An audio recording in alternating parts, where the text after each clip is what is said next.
मां करनी के चरणों में नमन नमन करती हूँ मैं।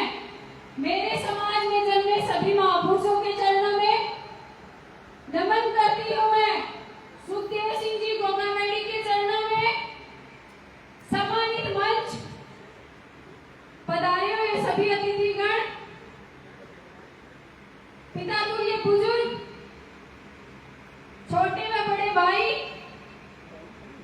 माताएं व बहनें, सभी को जय माता दी, जय मां करनी, जय श्री राम, जय श्री राम, जय श्री राम। जय श्री राम। आज जो क्षत्रिय हुंकार रही है, जो मेरे बड़े भाई विक्रम सिंह जी ने 4 चांद लगाए हैं, तो मैं उनका तहे दिल से धन्यवाद करूंगी।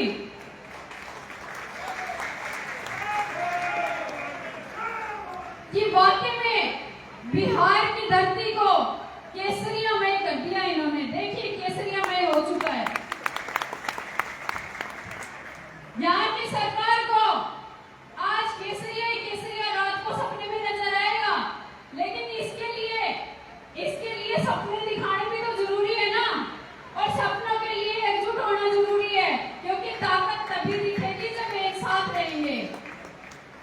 जब एक रहेंगे तभी तो जो हमें परेशान करता है उसको हम परेशान कर पाएंगे।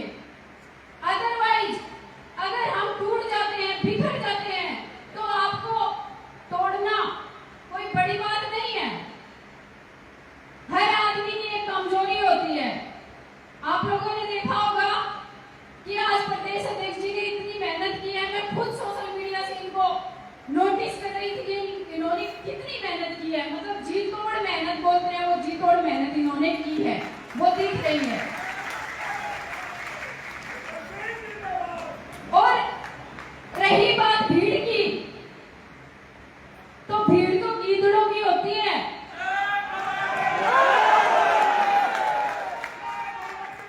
भीड़ तो गीदड़ों की और बकरियों की होती है। शेर तो अकेले ही शिकार करना जानता है। हम शिकार करने की कैटेगरी में होते हैं, तो फिर शिकार तो एक शेर ही करेगा ना। तो शेरों की संख्या तो हमेशा जंगल में 1-2 ही होती है ना। तो 1-2 बहुत है, हमारा राज तो फुल है, चिंता की बात ही कहाँ है। अभी मेरे भाइयों ने, मेरी बहनों ने मुझे तलवार और शॉल से सम्मानित किया। तलवार का मतलब समझते हैं? एक बड़ी ताकत जो क्षत्रियों के लिए मान्य होती है। हम हमारे मतलब क्षत्रिय कुल का गौरव मानते हैं कि ये तलवार हमारा गौरव है। क्यों मानते हैं ना? गौरव मानते हैं ना हम? तो वो तलवार आप लोगों ने मुझे दी है, तो मैं तलवार को सहसमान ले तो मैंने लिया, लेकिन इस तलवार को निकालने के लिए ताकत भी तो चाहिए। आप लोग साथ देंगे क्या तलवार निकालने के लिए? क्योंकि आप लोगों ने देखा होगा कि अभी ताजा उदाहरण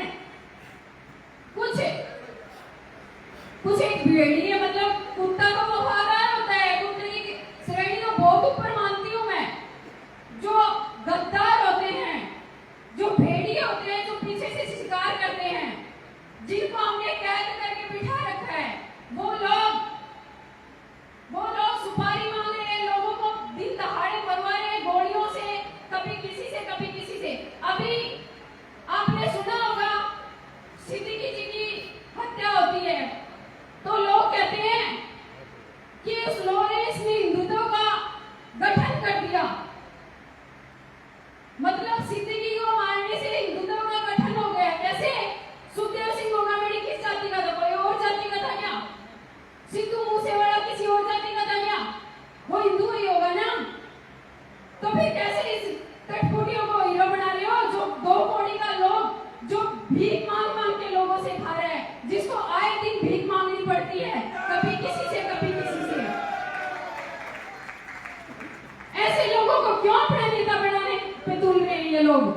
दिन पोस्ट डालते हैं कि लॉरेंस ने हमारे लिए ये कर दिया, लॉरेंस ने हमारे। मैं कहती हूँ लॉरेंस ने किया क्या है?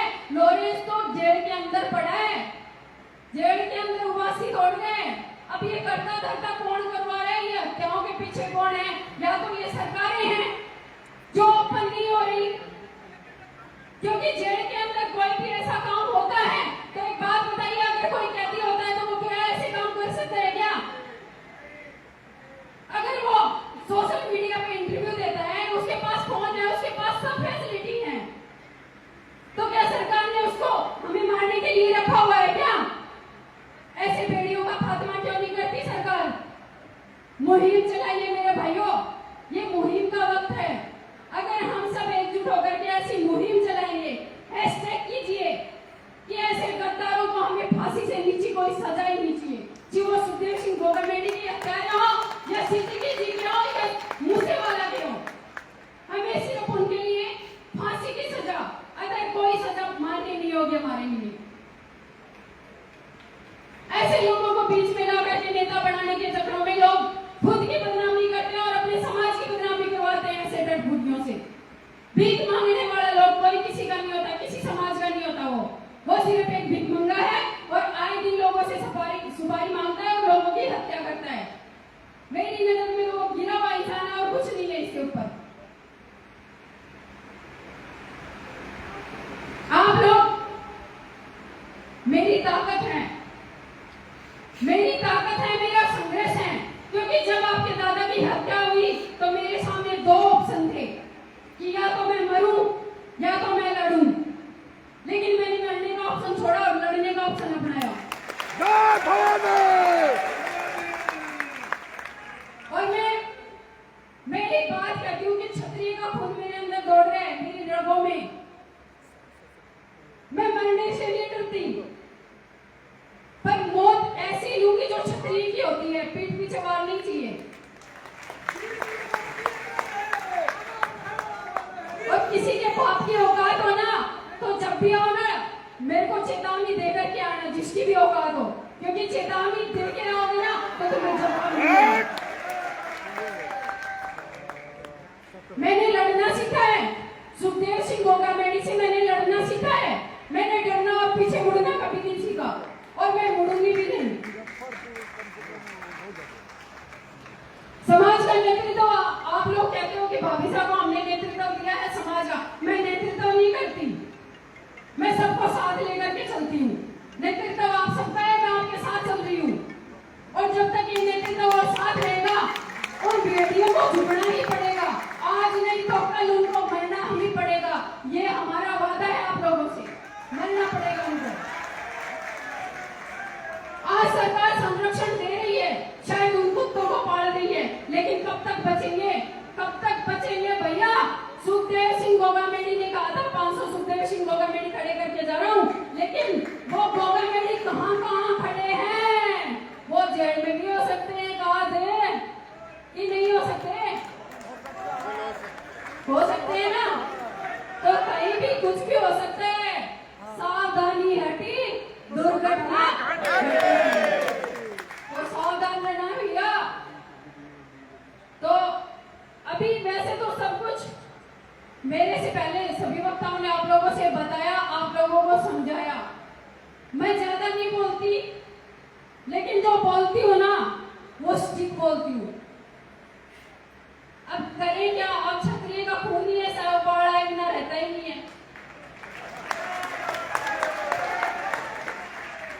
अब जब तक इनको एक दो गाड़ी ना निकाल लूं सही में, अब विक्रम जी ने खाना खिलाया वो पचा ही नहीं मेरा।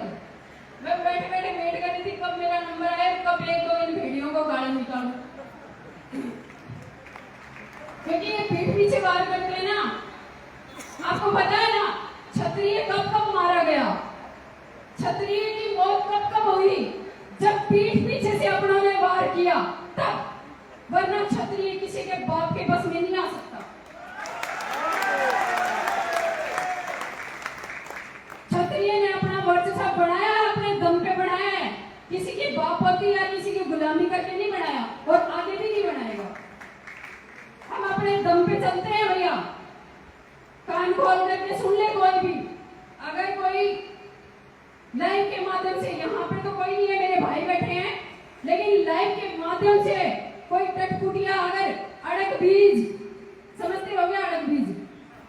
नहीं समझते।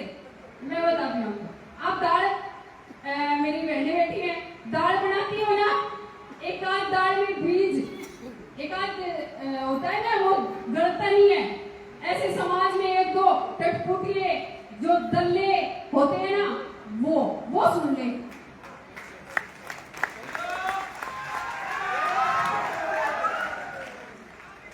क्योंकि ये सोच रहे हैं कि सुखदेव सिंह गोगामेडी चला गया, मगर मैं कहती हूँ कि सुखदेव सिंह गोगामेडी गए ही नहीं कभी। तुम जितना भी जोर मार लो, तुमसे जाएगा भी नहीं वो। जय भवानी। क्योंकि मैं जब भी खड़ी होती हूँ ना, रियल बात है, जब मैं खड़ी होती हूँ ना, मेरे से पहले ही आप लोग नारे लगाने लग जाते हो।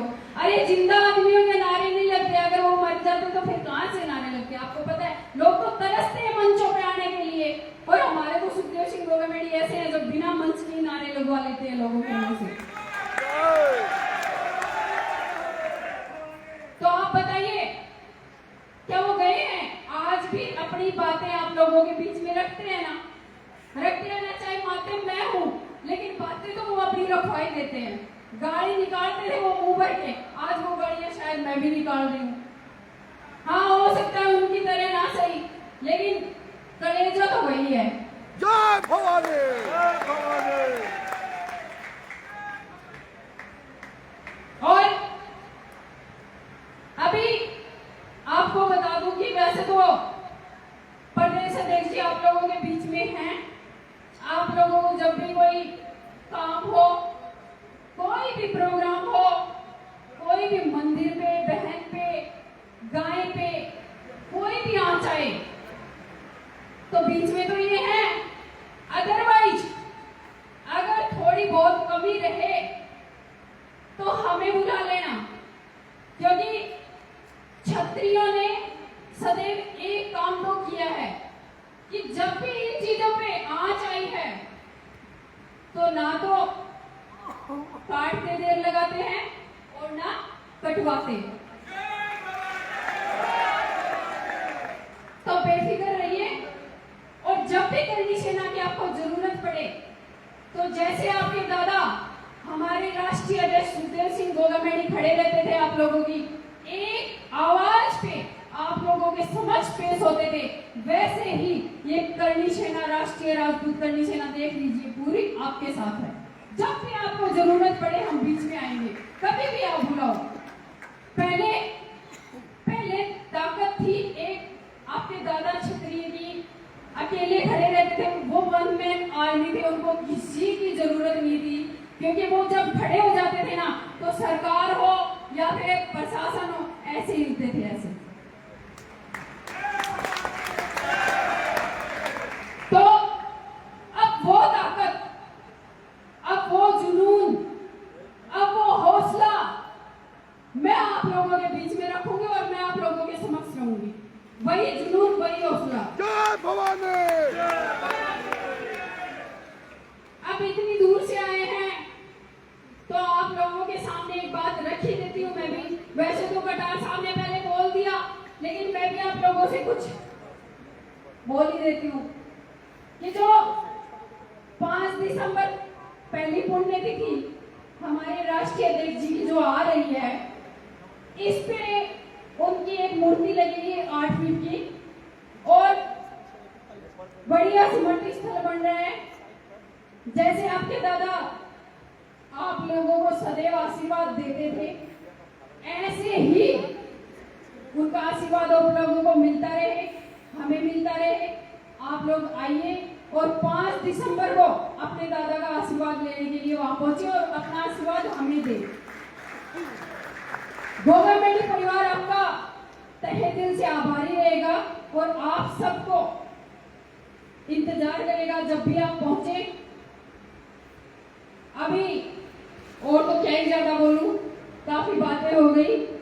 अभी अध्यक्ष जी ने एक बात कही, मुझे याद आ गई कि काश सुखदेव सिंह गोगामेडी जी के कार्यकाल में मैं होता, तो मैं अध्यक्ष जी से एक बात कहूंगी कि भाई आप ये मत सोचिए कि सुखदेव सिंह गोगामेडी चले गए। सुखदेव सिंह गोगामेडी आज के आपके अंदर भी मैं देखती हूँ, क्योंकि जो भी हुंकार बनेगा, जो भी संगठित रहेगा, वो सुखदेव सिंह गोगामेडी का ही रूप होगा, वो कोई अलग नहीं होगा। जब 5 दिसंबर को ये वाकया हुआ था, जो मर्डर हुआ था, उस वक्त पे अरे सीएम पीएम के घर पे भी अगर कोई ऐसी दुर्घटना हो जाती है तो इतनी भीड़ नहीं आती। और उनके लिए तो मैं ये कह रही हूँ कि रास्ते पे भी लोगों के ऐसे आंसू बह रहे थे, घर पे आने की तो भीड़ समझ में ही नहीं आई कितने लोग वहां आए थे। तो मेरा समाज जाग चुका है, मेरा समाज संगठित हो चुका है। अब हमें जगाने की जरूरत नहीं है, अब हमें एक आवाज की जरूरत है कि पुकारो, हम सब बस ये एक का जो नारा है सुखदेव सिंह गोगामेडी का, इसको सफल बनाना है। और हर भाई को जब भी किसी की जरूरत हो तो एक दूसरे का इंतजार मत कीजिए, जब बुलावा हो पहुंच जाइए, सोचिए मत।